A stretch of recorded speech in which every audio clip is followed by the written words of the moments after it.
Hi guys, how we doing? Welcome back to the Free Hammers podcast. Here as always with Luke and Lee. How we doing, lads? Doing good, mate. Nice to see you all again. Can I just put, before we start, guys, a massive thank you to all the views we've had for the recent vlogs. As I said at the end of the vlog, we can't do anything about the results. I wish I was giving you wins every week and you could really enjoy it. But to be hitting the numbers we're hitting for losses, thank you so much, guys. It just shows West Ham family, keep the love coming. Guys, let's start with that game. Lee, fresh after the game, you was like, no comment, I've got nothing else to say. Any more now, Lee, afterwards, in retrospect? Not really. It was a bad day at the office. Well, first half, let's break it into two. First half, we didn't play too badly. We didn't play fantastically. I think that's the best way to describe it, not too badly. Yeah, it wasn't. It wasn't great, but it was obvious that it had been set up to be more solid, and it was kind of working for 40-odd minutes. We didn't look that threatening going forward. They had one chance, I think, before they got the goal, and the goal completely changed anything. It just looked like the confidence completely drained the players. I said in the blog that it's that last 5 minutes of the first half again. It's been killing us in recent weeks. Paul, mate, I was disgusted. I was disgusted, honestly.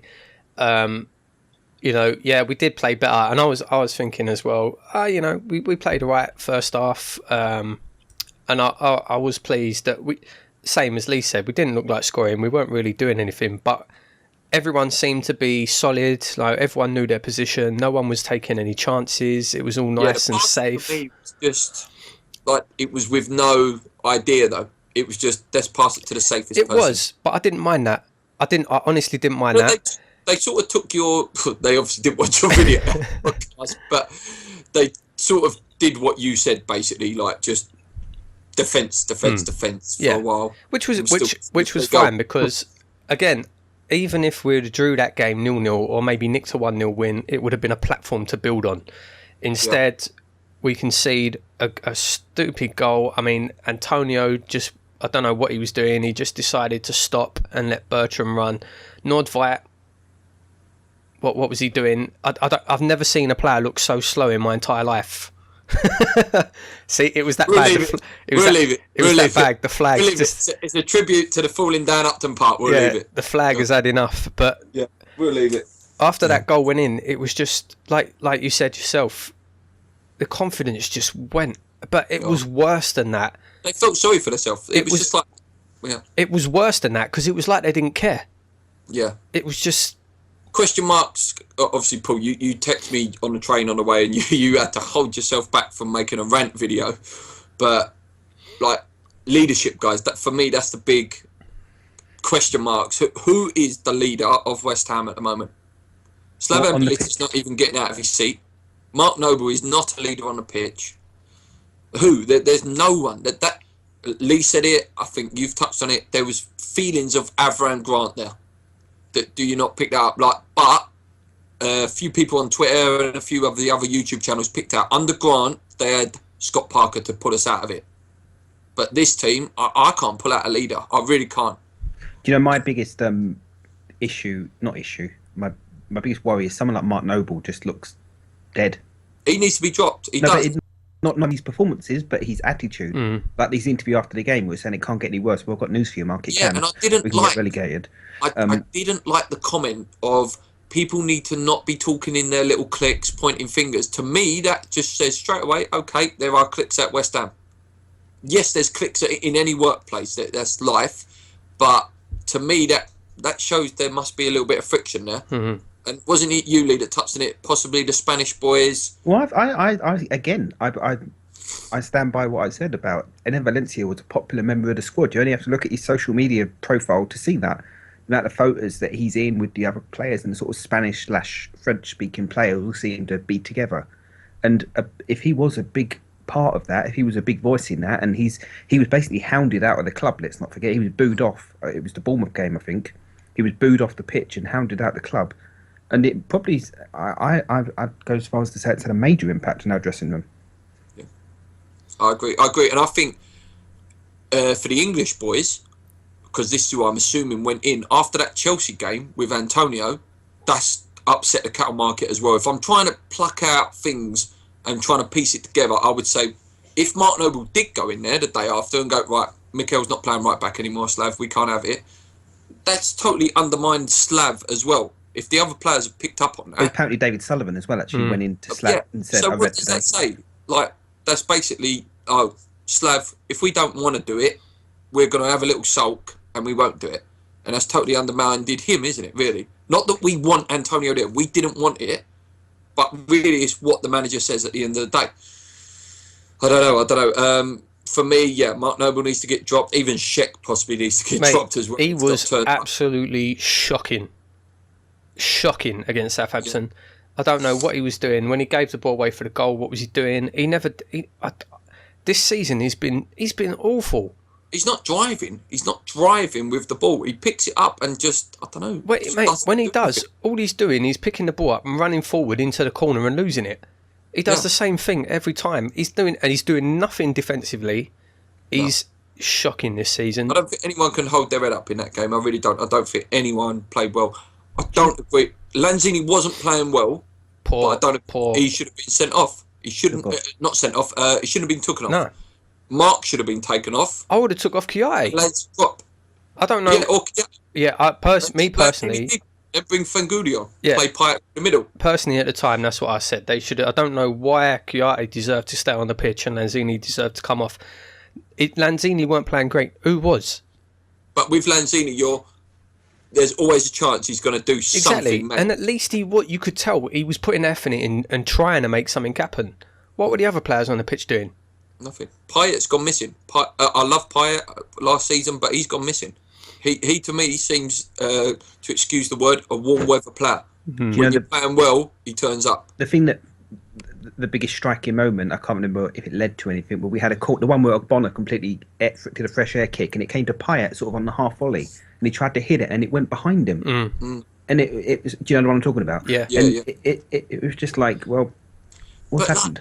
I just don't get where last season has gone. Like last year, when we went 1-0, 2-0 down, there was so much fight and so much hunger. Now it's just literally 1-0 down. It was, that'll do.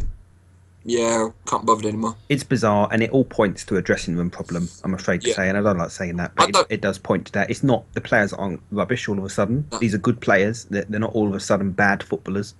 It points to a morale/dressing room issue. Mm-hmm. I don't think it's the stadium. I don't mind all this stadium crap. Because we're playing equally as bad away from home. Look at West Brom. Look at Man City. Look at Chelsea. A pitch is a pitch. At the end of the day, you might say, the fans too far away, blah, blah, blah. There's still bloody 50,000 West Ham fans in there. Do you know, I listen to the opinion. I'd rather listen to the opinion of ex-pros like Trevor Sinclair, like Rio Ferdinand. They've all come out and said it's rubbish. It's nothing to do with the stadium. They are a shambles defensively. Nothing. And when you've got ex-pros saying that, who have probably played in loads of stadiums around the world, I take their advice rather than Mr. X from Dagenham, who's saying it's fault just because Upton Park's been demolished in the same week. I don't agree. Yes, there's problems with the stadium, but that should not be affecting the players. It's just the club at the minute is just in shambles, and Bilic hasn't looked the same man. Since the Euros, he hasn't. I reckon that something's gone on between Bilic and the board, and then that's translating down to the players, because we just look everyone just looks off at the minute. Everyone looks wrong. I'm not saying it's a bad thing, it's a good thing, but how quiet has the board gone lately? Yeah, Jack. When was the last time you heard anything from anyone? Well, to be fair to them, and they've had a lot of stick recently, but they put out a message, didn't they, on straight after the game almost. And I don't know what's going on, and I'm not just defending them for the sake of defending them, but they didn't have to do that. They didn't have to say that. Yeah, but it was a nonsense message as well. I know it was, but I know it's a token gesture. Yeah, but are they just taking a stand back thing, where it's like, okay, we'll just blame the fans for standing up for all these issues when really it's all the crap that we're doing in the back. I'm not blaming the board fully. It's not the board fully. And I do agree with some of the other YouTube channels that saying, do you think we've done the transfer market on the cheap as well? Have we bought in quality? Let's be honest now. I know we did it at the beginning of the season when we did the review of the transfers before we'd seen them. But you said it, Lee. Let's discuss this in a few games' time. Yeah. Discuss it now. Well, hindsight. Nordvet, crap. Tor, crap. Faguli, off. Zaza, crap. Ayew injured? We'll leave him. Cagliari. Oh, I do apologise. No, to me, the only one who's done anything decent is Masuaku, and now he's injured. Yeah, and Fletcher's had bits and bobs, but he's not been given a full chance. It's, I mean, I don't know. I read a thing. Fillers for the Europa League, and we're not in the Europa League. I read that apparently Southampton's back four cost more than our entire team. Says it all. Do you know, hindsight's a wonderful thing, isn't it? And we all, I would say, we was excited about some of the transfers. Are they Slav signings? Well, you got to say at least Torre for a start definitely was. Gok and Torre, I'll agree. Yeah. I mean, the others, who knows? Is Ayew a? I don't think Ayew's a Slav signing. I mean, I think there's obviously a committee of some sort, isn't there, with that Tony Henry guy and him, and Sullivan's obviously deeply involved as well. So I'd like to say he has a say. In fact, if you believe what they've said about Bakker, Bilic indeed had the final say. So you'd hope that's the case across the board. Do you think they've backed him well enough this summer, though? In hindsight, no. Because I agree with what Paul was saying a few weeks ago. I can't remember whether he said it on a podcast or in a private WhatsApp chat. I can't remember, about all this financial fair play is just a load of codswallop anyway. It is. It's codswallop. Like, I bet your life, okay, Real Madrid are banned for the next 2 transfer windows. There will be a player going in that club. There will. It's a load of crap. It is. I don't agree with it at all. Where's all the other clubs moaning about this? When do you ever see another club come out and go, we've got to stick to financial fair play? No. Crystal Palace spent 32 million on Benteke. How much is he on? We finished higher than them, and we're paying only 2.5 million a year rent. So where's all this money gone? There's money missing somewhere. Remember, we got rid of Alex Song, 80 grand a week. Enna Valencia, 40 odd grand a week. There's some big numbers gone out of the club this year. I don't know. Look, there's something wrong at the moment, and us three don't know what that is. No one knows. I'm trying to sort of sum up. I'm hypothesising. Yeah. Like, I'm trying to sum it all up in some way, and there is an issue, and I don't know. I don't think the media helps. Scapegoated then, because I don't want Bilic to go, but there are some rumours that have come out that he's got 3 games left. And who replaces him? I can't see a manager out there that can replace him. I don't know. Do you agree with that? 3 games to prove yourself? Yeah. Well, the thing is, considering the next games, I think, because after that, it's sorry, Paul. I didn't mean to. No, go ahead. Because after the next 3 games, I think it's Arsenal, Man United, Tottenham in a row. Yeah, it's massive. There's massive games after. So the next 3 games, I think, is Borough, Sunderland, Stoke. Yeah. But there may be. Palace is in there as well. Palace. The next 3 home games. So I suppose, if you're not taking a couple of wins out of that, then you've got to go. See, that's the thing. For me, Palace away and Everton away as well in there. It's tough. Like I really like Bilic, and I really, really hope he turns this around. But at the end of the day, if he's losing games 5 out of 6 games, and we're conceding 3-4 goals a game, he's got to go. No, he has. I said that last week, didn't I? I love Bilic. He was the one we all wanted, all the fans wanted, but you haven't got time in the Premier League anymore. You haven't. Before you know it, you're in real bad trouble, in which we could be, like Lee said, if we don't win in the next 4 games and draws are not good enough, we are going to be in real trouble. I just can't see who can replace him, though. That's my issue. Yeah, but sometimes it just needs a new face, yeah. Someone. Who? There has to be someone. It's not Bilic's fault. It's going to be very much like a sort of Chelsea thing. Like when Jose Mourinho went last year, a new face comes in, we're not going to sulk anymore. And that's what will happen.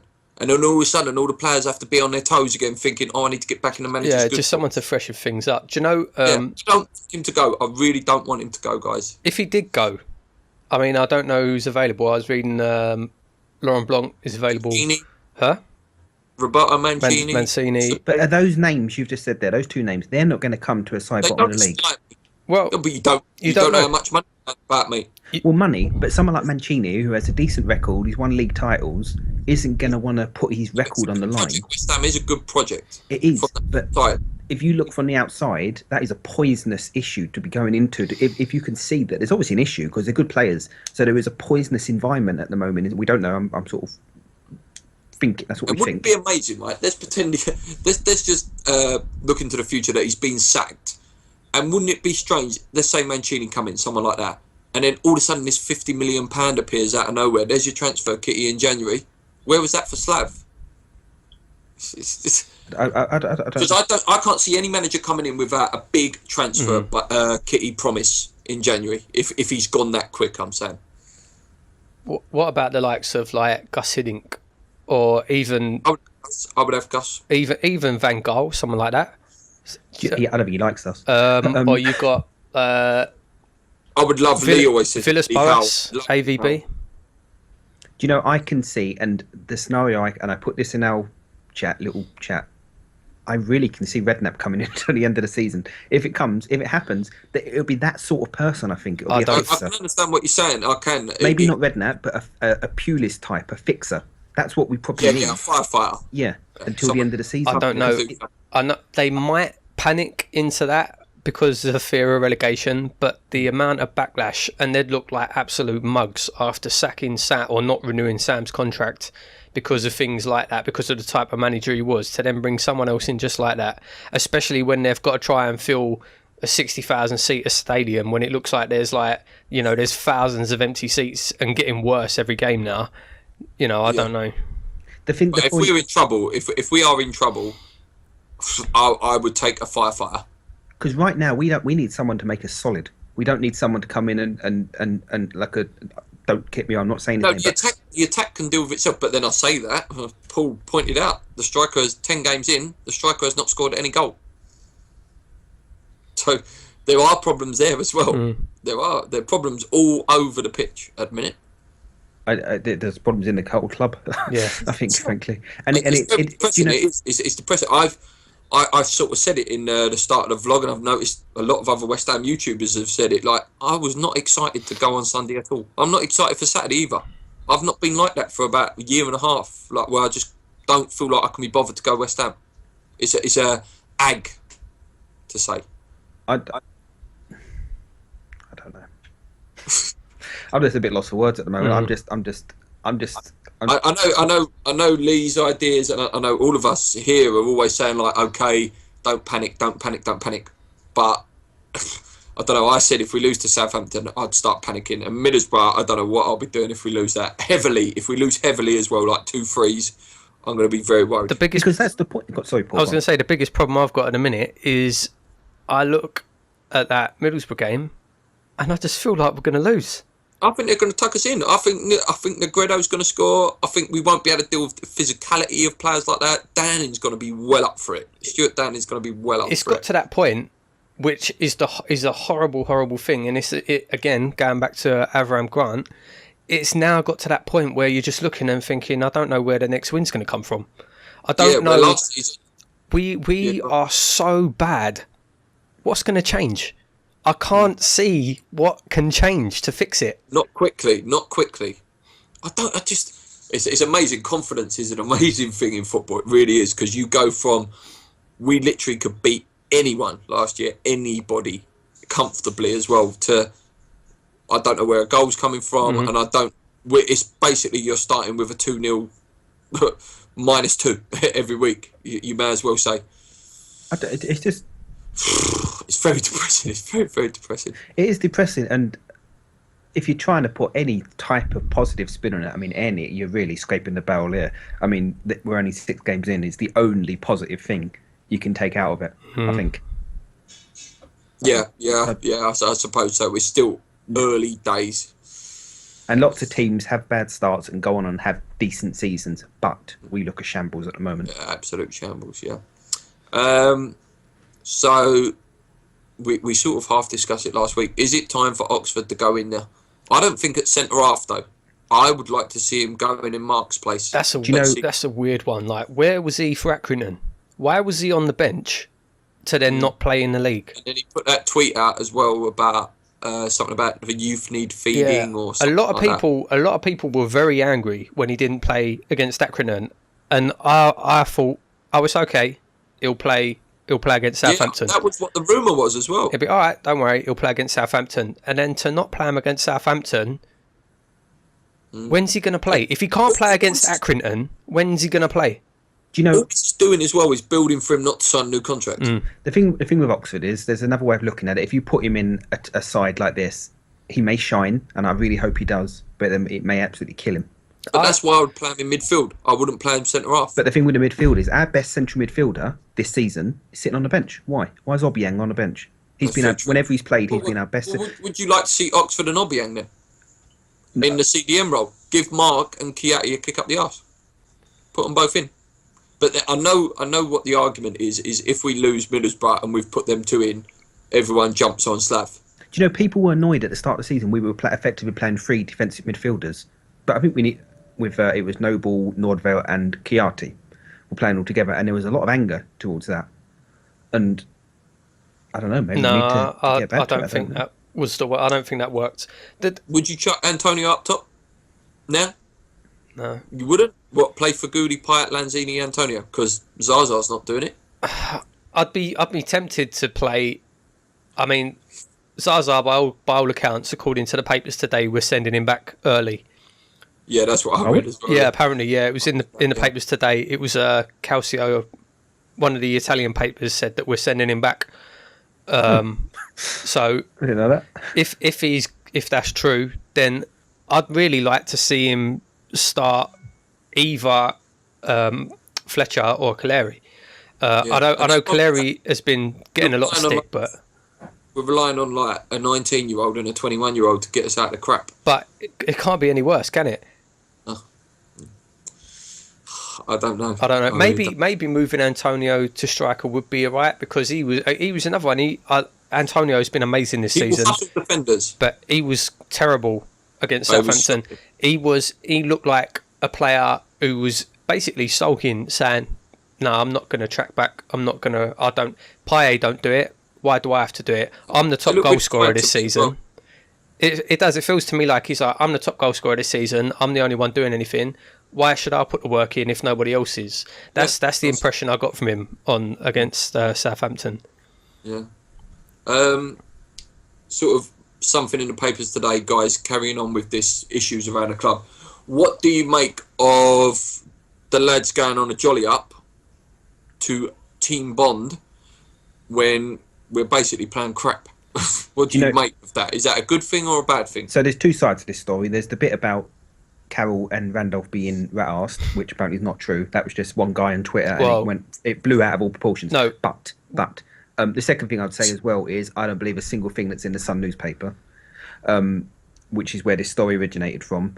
Third thing is, if they've gone out for a meal, absolutely fine. They're human beings. They're going out to try and fix an issue. I mean, each going off to their own separate homes and sort of strewing and brewing. I'd rather it all came out in the open, in an environment like in a sort of public environment like that, rather than them going home and in their little groups going out for a meal. I think that's worse. If they're little groups, they had a day off. Did they deserve a day off? No. But if you've had a bad day at the office, you want to go and have one pint, not get rat-arsed. But you know, I think the criticism that I've seen today has been a bit unfair. I think if they've gone to try and solve the issues, then that's fine. If they've gone for a party, not fine. But I believe, and I hope that I'm right to believe that it was the first. It was the former. I know the picture that was posted, and you said that was someone who posted it, and it was nonsense. That might be true. That picture might not be accurate. But there were a number of people saying that they saw him around London absolutely off their nut. And if you look at Andy Carroll, I don't know if he's deleted them, but if you look at Andy Carroll's Twitter, some of the tweets he was putting out yesterday afternoon, you could tell he was absolutely mangled. He was out of it. But the way that I look at it is I completely agree with what you're saying.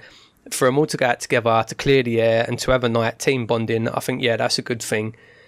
And then if it is true, obviously we don't know, but if it is true that then Carroll and Randolph has gone out on the lash until 10, 11 o'clock in the morning the next day, while I don't think it's a great thing for them to do, look at it from their perspective. Randolph's probably thinking, I'm not going to play anyway. Like, Adrian's conceded 16 goals in 6 games, so I'm not going to play. Who cares if I'm smashed? And then, like you say, Carroll's injured, so he's not going to play anyway. So Yeah, with Randolph needs to go in as well for me. Borough, I think he needs to start Borough. He does. It just, like I say, kick Adrian into gear, perhaps. Yeah. I don't think he was particularly at fault for any of the goals on Sunday. He made some incredible saves as well. Yeah, he kept the score down. Yeah, he did make some great saves, yeah. Just quickly, guys, what's your predictions for Middlesbrough? I'll give you mine in my preview. I'm going to film it tomorrow. Who knows? I mean, genuinely. sorry, Paul. No, just who would you like to... Okay, if it's too hard to push you on that, who would you like to see start very quickly? Just run through your sort of 11. Let's work it together. I want to see Randolph in goal, yes? I don't know. I want to see Adrian stay, and I think you should... If you kick a man when he's down, which he probably is, I don't think it'll help him, personally. True. And I think he had a good game against Southampton, and to be fair to him, look what he's got operating in front of him at the moment. It's a shambles. Yeah. Do we want to see 3 at the back or 4? No, I want Sam Byron back in at right back. Or would you prefer Sam Byron at left back, Arbeloa right back? No, because Arbeloa is more experienced. He played that left back position for Spain. He's played it for Real Madrid. He played it for Liverpool. He's got a lot of experience in that position. I'd be happy with that. Centre halves, I think Oxford's got to come in. Even what I said earlier. Yeah, Oxford and Ogbonna, I think. Yeah, I agree 100%.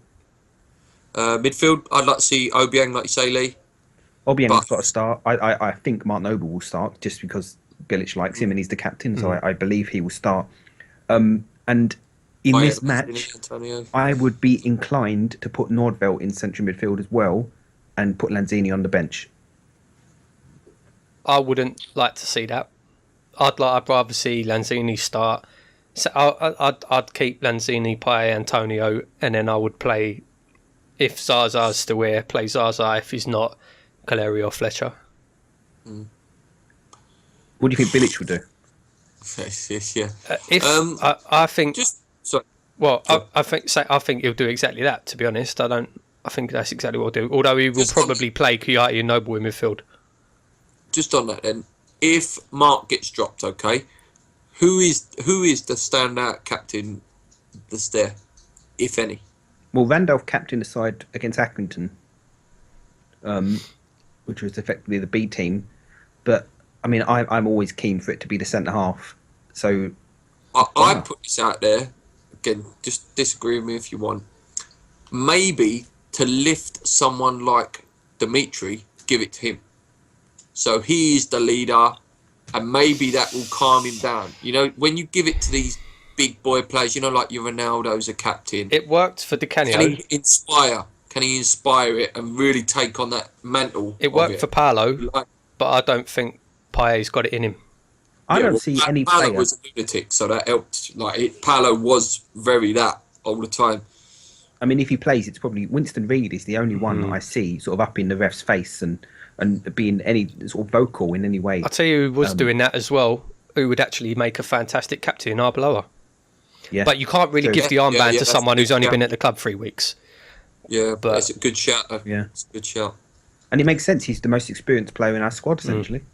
So yeah, I don't know. Let us know, guys. What do you think? Who would be your captain if it wasn't Mark Noble? And do you think Mark Noble should be dropped? It seems to be quite universal in the ground at the minute as well. A lot of people around us all very, very much on Noble. Both of them. Let us know. Noble and Kouyaté. I don't want it to seem like we're picking on Noble because Noble and Kouyaté have been crap.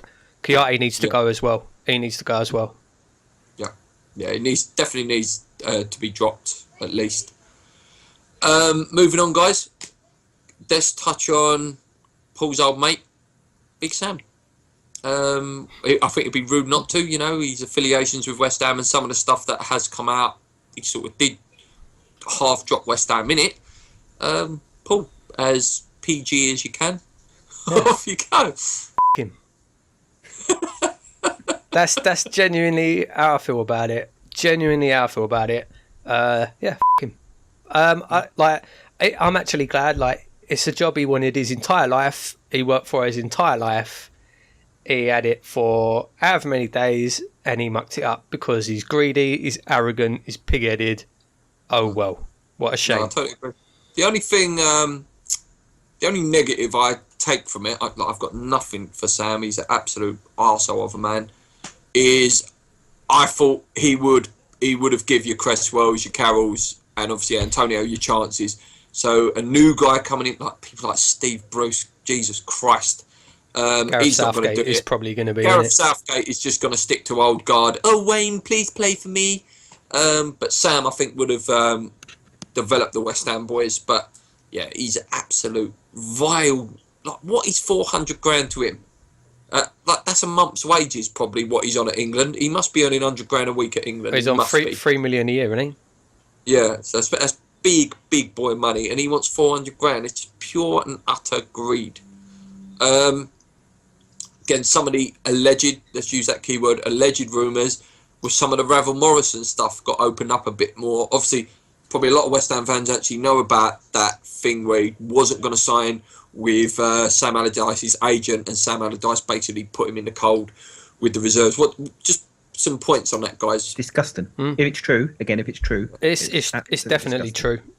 I mean, at the time, it all came out at the time. Obviously, it would have been within West Ham. I'm really surprised it didn't hit the press at the time. Did you see what he tweeted today, Robert Morrison? It said something along the lines of, "No one would listen to me." Yeah.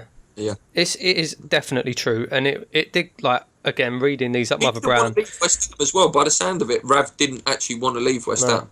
I mean, like, there are people in the know on these at Mother Brown that were talking about it at the time, saying exactly what happened, and it was basically that. Like, they called him in and said, sign with Mark Curtis, who's Allardyce's agent, and we'll give you a long-term contract, we'll give you a better deal, we'll give you more money. And he said, no, I've been with this agent all my life, I like this guy, I trust him, I want to stay with him. Boom, he's gone.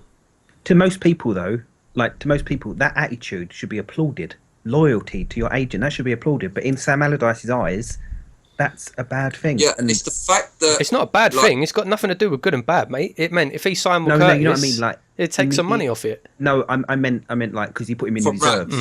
He put him in the reserves. So in his mind, him showing loyalty to his agent, he's been punished. And I think it's so wrong, because Sam put it out at the time. I sort of half remember it of him. Oh, he's got issues.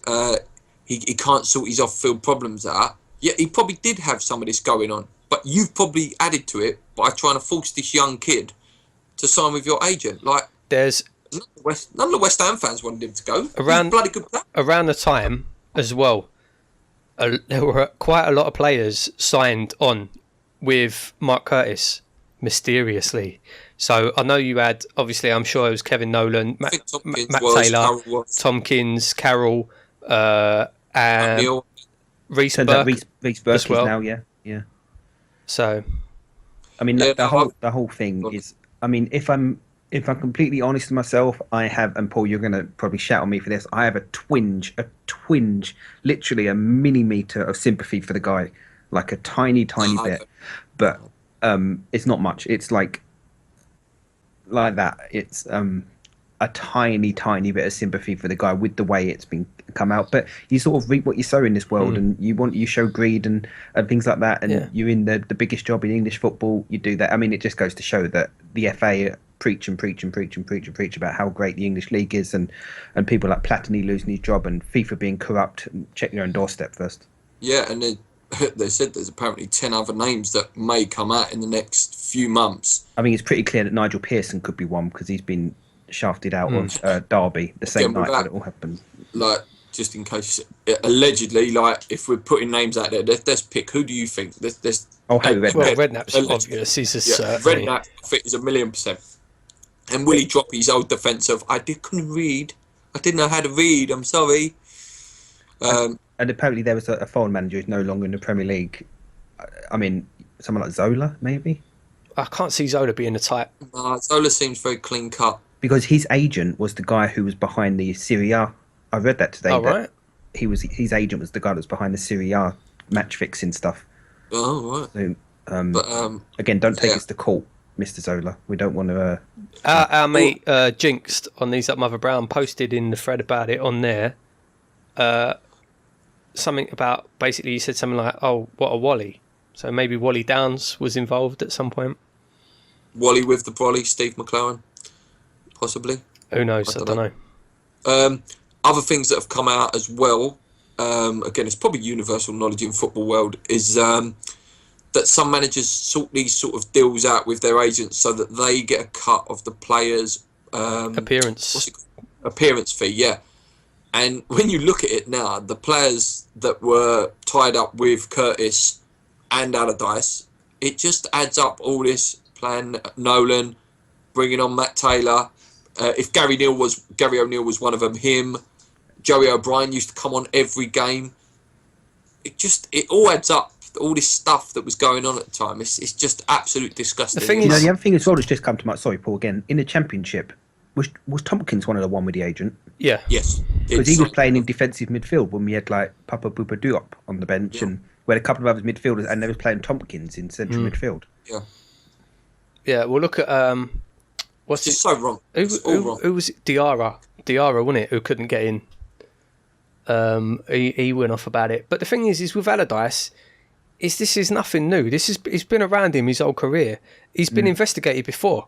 Him and his son. Well. Yeah. They've been investigated. It's not new to him. You know what I mean? Like it's not a lot of people saying, "Oh, he was set up. It was entrapment."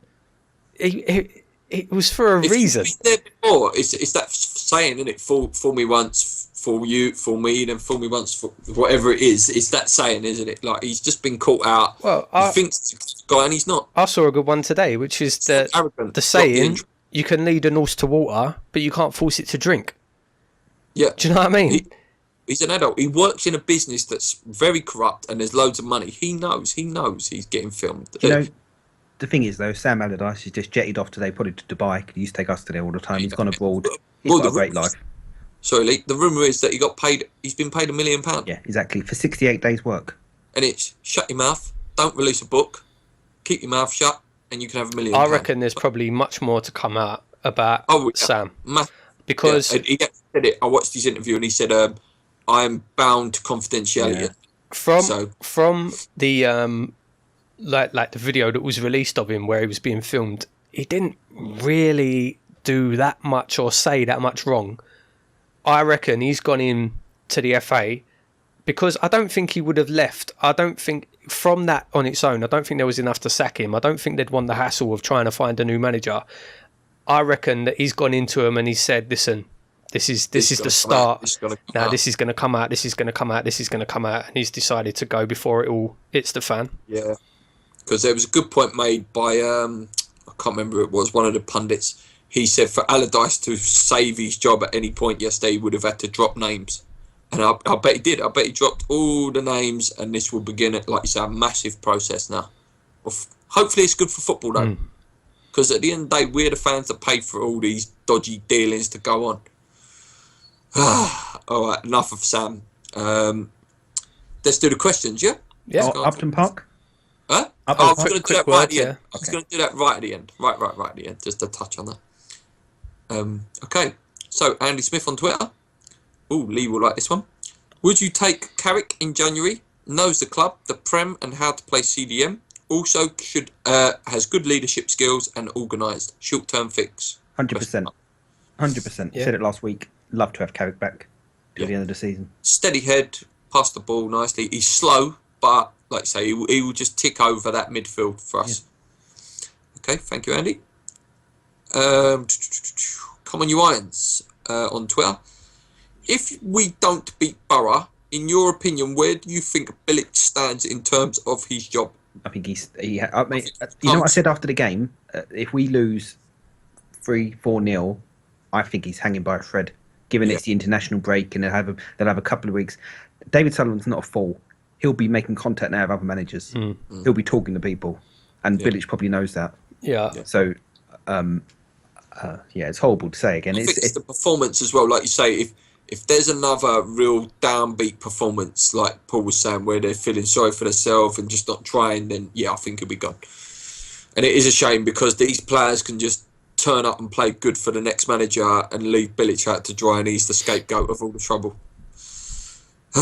Okay, West Ham fan page. Do you agree that the London Stadium isn't a proper football ground? Yes or no? Simple answer, yes or no. Yeah, obviously. I don't think anyone could say it is. It's a botch job. Yeah. But I know. We'll come on to that. Made on lies. I think a lot of lies have been told about how close you're going to be to the pitch. It's not a football stadium. It's not. It's a lovely stadium. It's a beautiful stadium, but it's not a football stadium. Yeah, and we'll come on a bit more in a minute when we talk about Upton Park. Okay, Jason Eves. Who are your favourite wrestlers and why? What a great question to just lighten the mood. Well, mine since child is The Undertaker. There you go. Mine, sadly, is no longer with us. It was Macho Man, and when I went to SummerSlam '92, when I was just 7 years old, I had a big sign that said Macho Man, and he was my hero at that age. Also, just to say, I absolutely love The Rock and Stone Cold as well. They were obviously the pinnacle back in the day when we were kids. Yeah, for me it's Foley, Mick Foley, absolute hero. I met him 2 years ago, and it was like happiest day of my life. He's an absolute legend. Yeah, I love Mick. Okay, Barry Senior. How come every time we look like we're going to break the curse of great or very good season, then we turn it into a bad one the season after? Well, that's West Ham for you, mate. It's been happening for just my lifetime, and then you speak to Lee's dad, my dad. It's been happening since theirs as well. It's typical West Ham. I mean, there's probably a point in there somewhere about not backing the manager in the following season, maybe. That seems to always be the case. You know, I think West Ham go into this mode where they believe their own hype. That's what seems to happen. They have this great season, and it's like as if they don't have to play as hard anymore. It's like, I will win that game. That's what I get. Where winners like Man United, Chelsea, they will fight every single game. And it is a case of signings as well. I think it's happened every time where we've done well. Yeah, we've done well, and then the board, whatever board it is at the time, look at it and say, we've got enough. I agree. I totally agree. Okay. Adrian SMDC. Should we sell players in January? If so, who? I think we touched on that last week. And, I mean, Sacco really is the only one that I would want. I don't... Well, yeah, Sacco really is the only one I want to see go. I don't think we should sell anybody else. No. Lee? Yeah, I don't think anyone else. Maybe if Ginge ain't playing much, I could possibly see him leave. I don't think he'd want to. I wouldn't want to sell him either. That'd be a disaster to lose another centre-half. Yeah, no, I think if we're bringing one in, then maybe one will go. I think we need to bring two in if he was going to go. Okay, same guy. Can our board and Slav really take our club to Champions League level, or do we need a rich Arab to take over?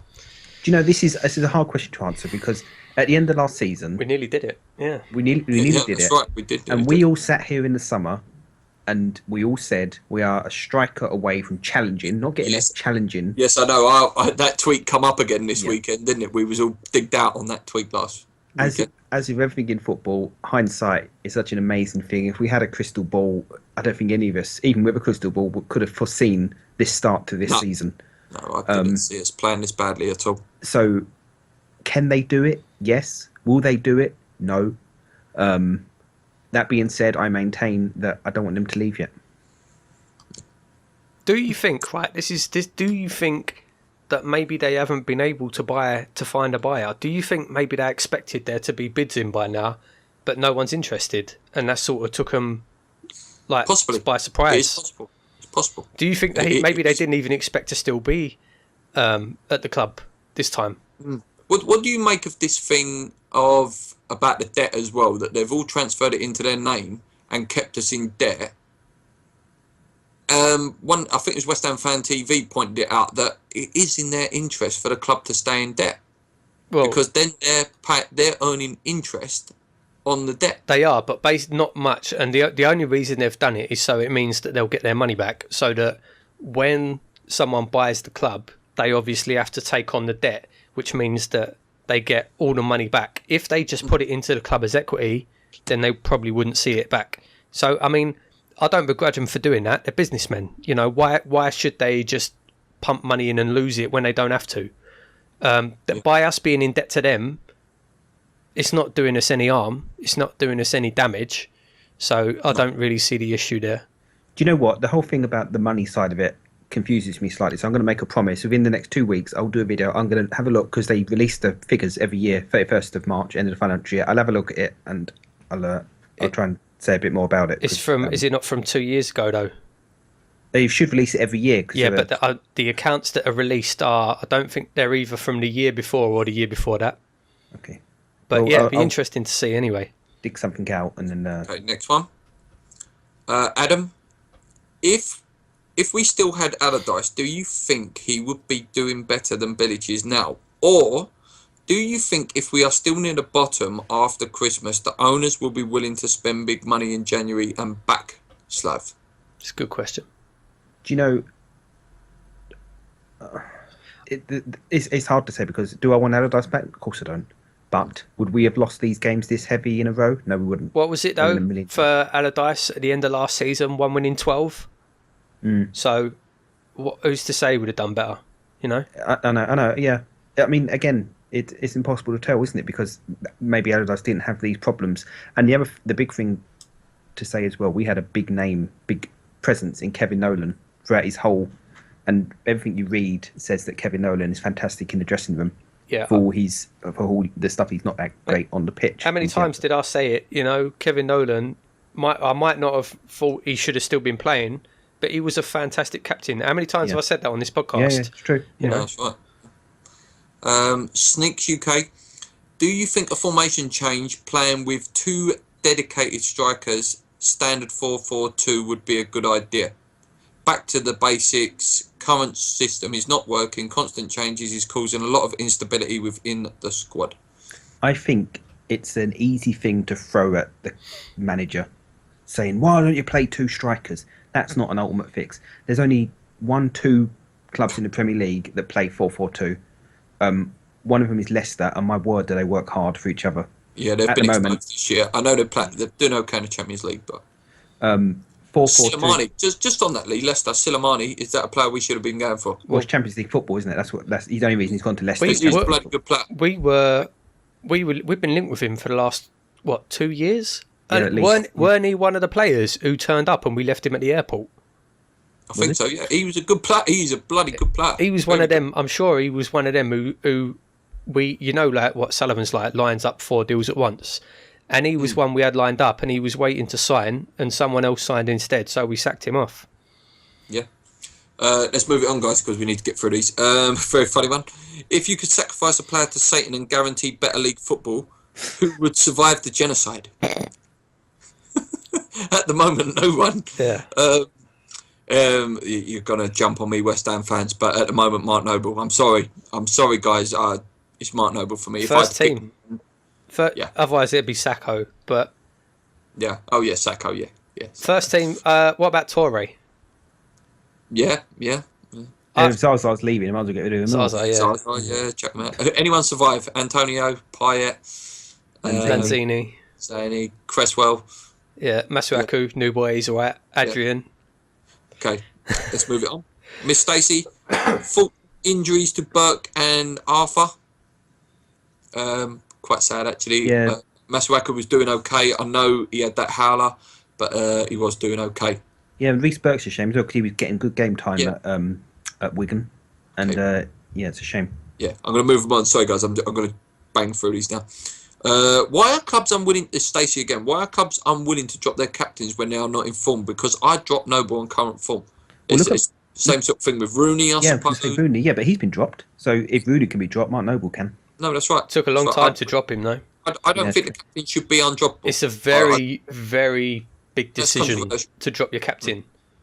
Because if you're dropping your captain, you're basically saying the man that I picked to lead this team, I got it wrong. Yeah. Okay. Stephen Rukinski, I think that's how you pronounce it. How many times could you kick the entire squad in the balls before they understood how disappointment?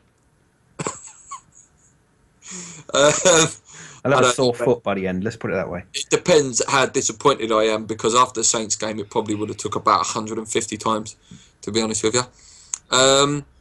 Next one. How much do you want to slap Bilic while shouting "snap out of it"? Yeah, I know where it's coming from. Like, get off the bench, mate, and start doing your talking again. But it's not even that, because he does. He's on the touchline all the time. I know you're saying he don't get off his seat, but he does, But he just seems like the shadow of the man he was last year. He really does. You want to shake him and say, "Mate, what's the matter with you?" No, I know, mate. I know. The thing is, like, you could see his big personality in the summer on the telly, and you saw that last season, but this year it's not there. No. Yeah. Next question. FHC 84 News. Belisai or Mancini? Who? Oh, the one who lasted I 2 can't days at remember how to Lazio. pronounce it. Right. The guy, yeah. Bielsa or something, isn't it? Bielsa, Marcelo Bielsa, is that him? That's him. I'd go Mancini, actually, I think. And then I don't like doing this. We've got a manager. Yeah. Okay, fair enough. West Ham fan badge again. Yeah, good question, this one. Would you take 17th place right now? Yeah. 100%. Yeah, I agree. Marquis, how bad do we have to be before Oxford gets a run in the team? Well, like I say, if he's not playing against Accrington, when's he going to play? Right, yeah. I think he needs to be playing. Again, I don't know. I don't know why he's not playing either. Hammer shout. Is Bilic really any better than Big Sam? Not counting last season's overhyped 7th finish. And that is the last question. Go I on don't then. think it was an overhyped 7th finish. No, I disagree with that comment. I think it was a overhyped. well-deserved 7th finish. It was a funny old season in terms of We nearly where the big finished teams were. 4th. If anything, Yeah. 7th was a disappointment. Yeah. Because, well, again, if decisions would have gone our way, again, I don't like blaming it on decisions, we would have finished 4th. We could have as well. finished 3rd. Yeah. Um, But yeah, he's more tactically astute than Allardyce last year. But at the moment, his tactics just seem all over the place. But maybe at the moment, Bilic is a bit sort of, it's all my fault. Is a bit of that about him. Allardyce would have done that. Allardyce would have said, this ain't my fault. I'm going to give the players a kick up their backside. Maybe there is maybe a mixture of the two. That's it. Okay, that's all the questions this week, guys. Last thing I just want to say, very, very sad today. The start of the bulldozering of Upton Park is coming down. Really, really sad. Just a couple of words from each of you, and then we'll wrap it up. Just your feelings, just in a sentence. I would say it's sad. It's very sad. 25 years of my life spent there. If I had to sum up my emotions in one word, it'd be sad, as I just said. That being said, we're not going to go back there now. It's obvious. It's getting knocked down. The only way, and the memories I have for that place are fantastic, and they'll live with me forever, and fantastic. But I'm going to get I'm going to compare it to something else now. You know, I've never lost a family member, and I'm lucky for that to be the case. And it is quite a weird thing to compare, but they say that it's not until you bury the said person that you can truly begin to move on. Now, I hope, for the sake of our future, that now the bulldozers are in and it will soon be nothing but a pile of rubble. And it's a horrible thing to say, and I apologise, and I know a lot of people aren't going to like that, but it's the truth. It's happening. I hope that that's a signal for those that are still aching and hurting inside and want to get back. I'm hoping it's a turning point in their minds that the London Stadium, the Olympic Stadium, whatever it's called, is now our home, and it will be for the next 100 years at least. And we need to make it a home. Yeah, I agree. I totally agree. Very, very sad. I'm going to use a different word actually, because otherwise it's quite bad for the teacher. We always tell our kids not to use the word sad. I feel very melancholy. No, it is a shame. It's going to hurt. I'm actually going to make a point at some point to come out of Upton Park Station and have a little walk and just see it and take it in. Yeah, that's it for this week, guys. Unless, Paul, you want to say anything about it? Yeah, I will actually, yeah. No, for me, it is, obviously, it's sad, but at the same time, it's a building. It's bricks and mortar. And for me, like, my memories, I've got, obviously, fantastic memories. And, you know, I was over there every week when I was still living there. And I will miss it. But for me, my memories, like, it's not even the same stadium, you know. Before they built the new West Stand, because I used to sit in the West Stand, the original, like, well, not the original, but before they rebuilt the West Stand, that's what I remember. I'm sure the older generations will remember the old North and South Bank before they built them stadiums. And, I mean, it's just, that's it. It's just one of them things. I think that's the best way to sum it up. Remember it for the great memories you've got there.